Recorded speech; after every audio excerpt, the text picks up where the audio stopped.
Sainte Thérèse d'Avila.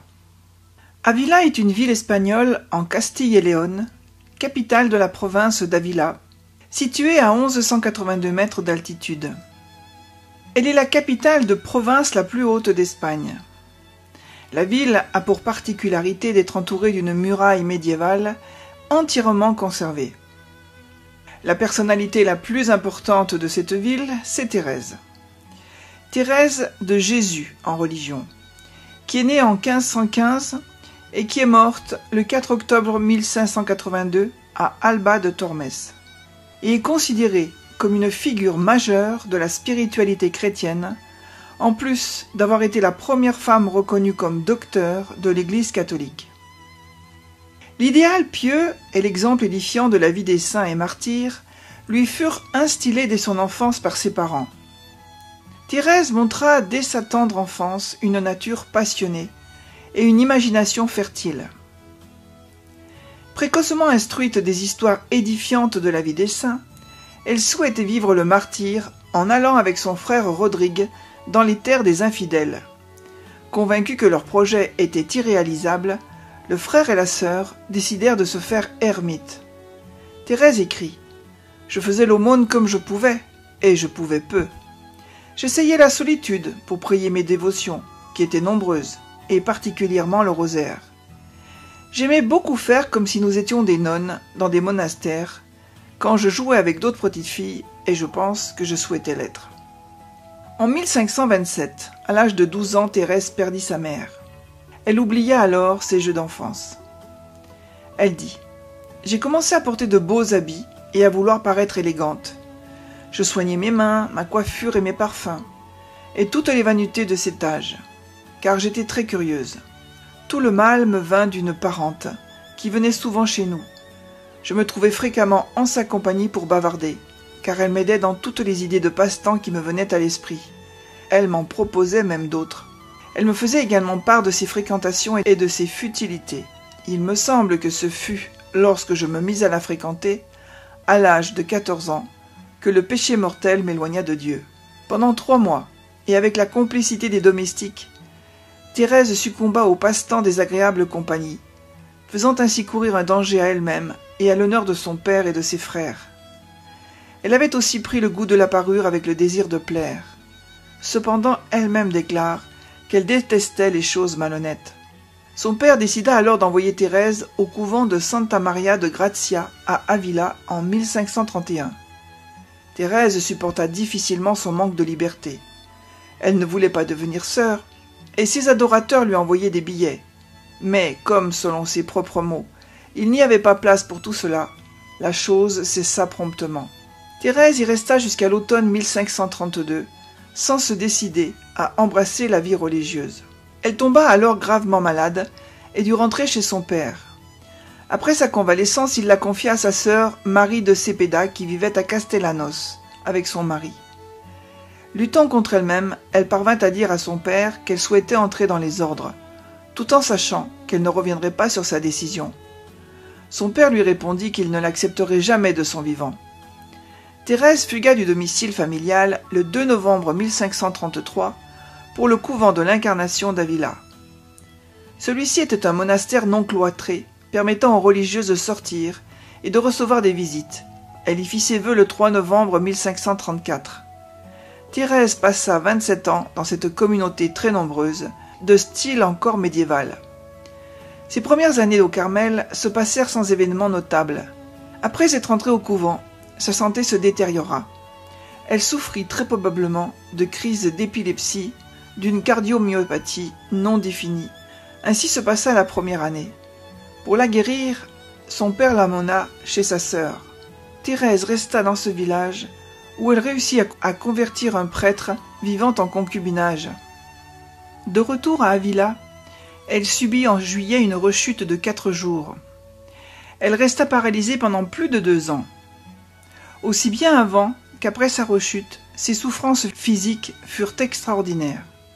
Vers le milieu de l'année 1539, Thérèse recouvra la santé, selon elle grâce à saint Joseph.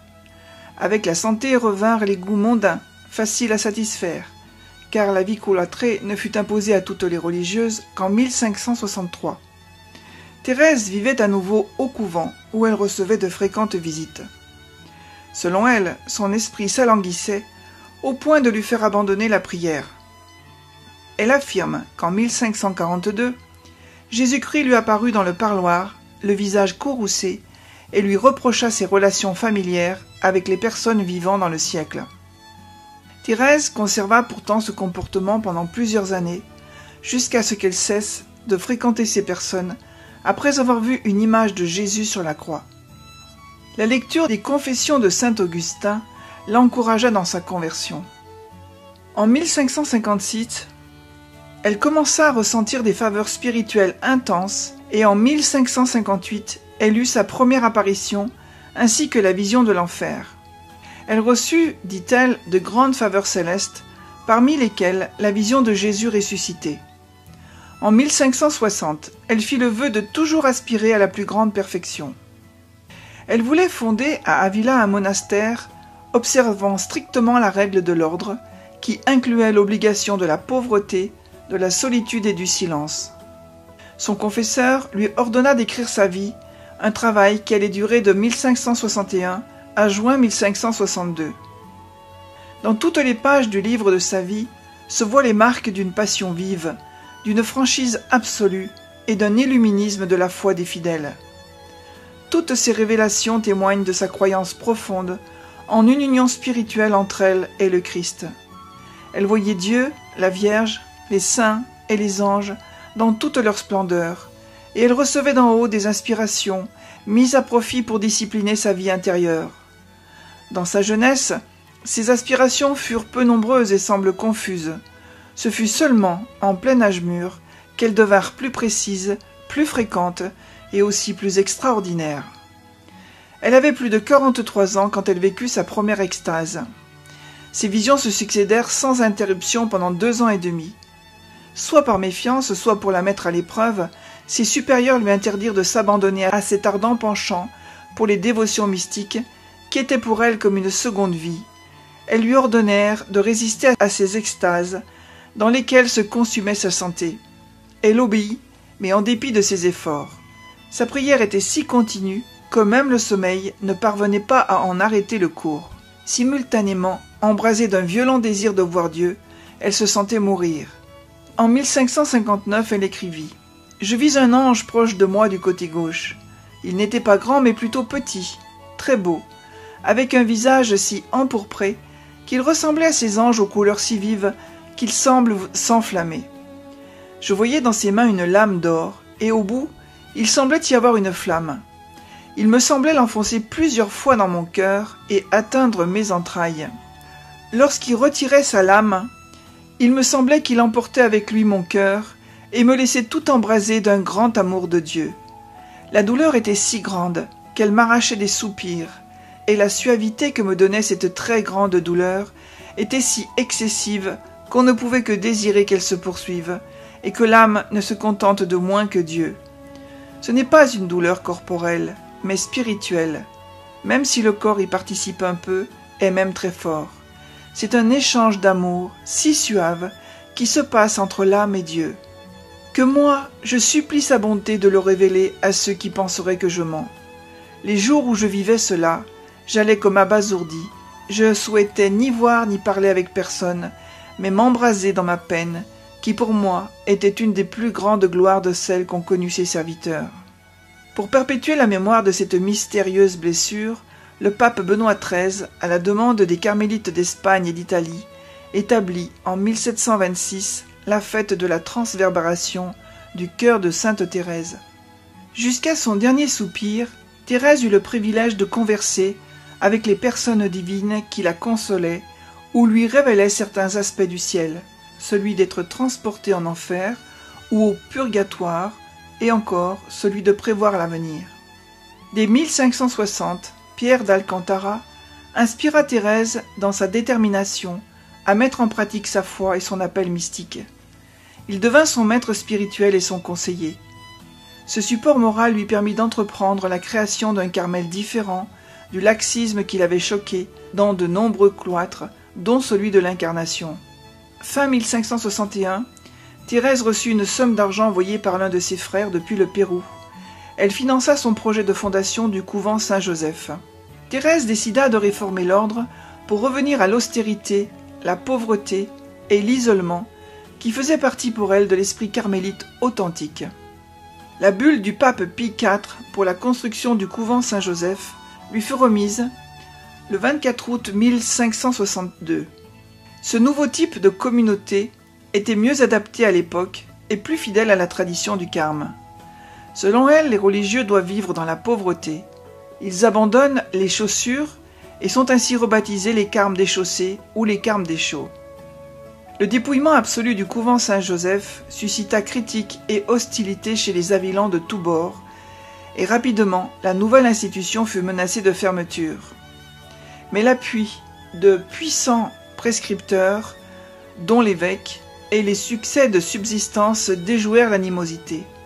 Et bientôt, c'est dans toute l'Espagne que les couvents essaimèrent. Sainte Thérèse ne fonda pas moins de 17 couvents de 1567 à 1571, et la réforme progressa rapidement.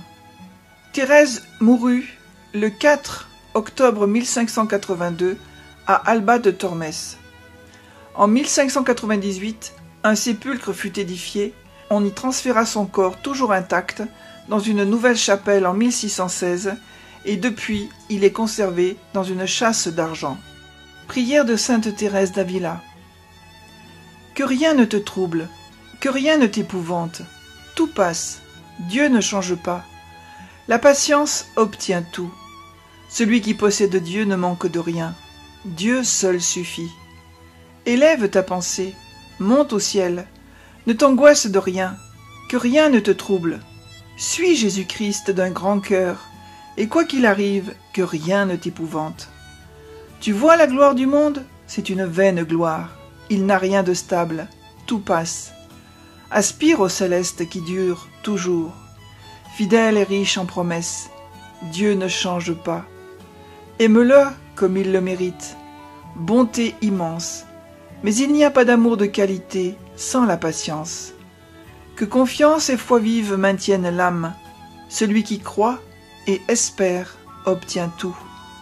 Même s'il se voit assailli par l'enfer, il déjouera ses faveurs, celui qui possède Dieu. Même s'il lui viennent abandon, croix, malheur, si Dieu est son trésor, il ne manque de rien. Allez-vous-en donc, bien du monde, allez-vous-en, vain bonheur, même si l'on vient à tout perdre, Dieu seul suffit. Amen.